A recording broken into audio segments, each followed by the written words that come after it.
हे म्हणणं म्हणजे एक डिग्निफाईड एक्झिट मागणं आहे। मला असं वाटतं देवेंद्र फडणवीस साहेबांचं हे म्हणणं म्हणजे एक डिग्निफाईड एक्झिट मागणं आहे।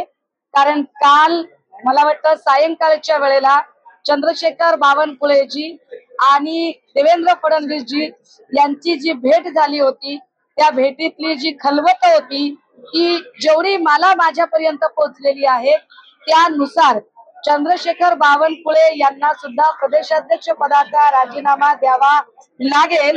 या सगळ्या निवडणुकीमध्ये पक्षश्रेष्ठींपर्यंत पोहोचलेली गोष्ट की देवेंद्रजींबद्दल महाराष्ट्रात असलेली नकारात्मकता, त्या नकारात्मकतेचा फटका हा भाजपाला बसलेला आहे असे समजून भाजपा देवेंद्रजी आणि चंद्रशेखर बावनकुळे यांच्यावर एक कारवाई करण्यासाठी बहुतेक त्या तयारीत आहे।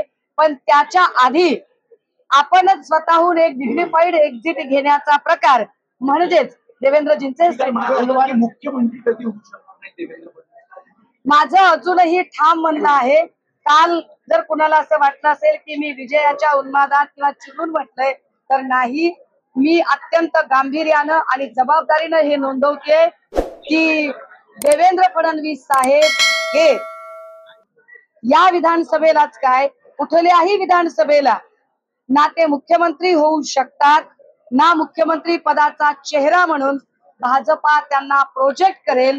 भाजपाला कदाचित मुख्यमंत्री पदाचा चेहरा म्हणून प्रोजेक्ट करायचं असेल तर एक वेळ विनोद तावडे यांचं नाव, तावडे साहेबांचं नाव पुढे येऊ शकेल, परंतु देवेंद्रजींचं नाव पुन्हा कधी मुख्यमंत्री पदासाठी येईल असं मला अजिबात वाटत नाही।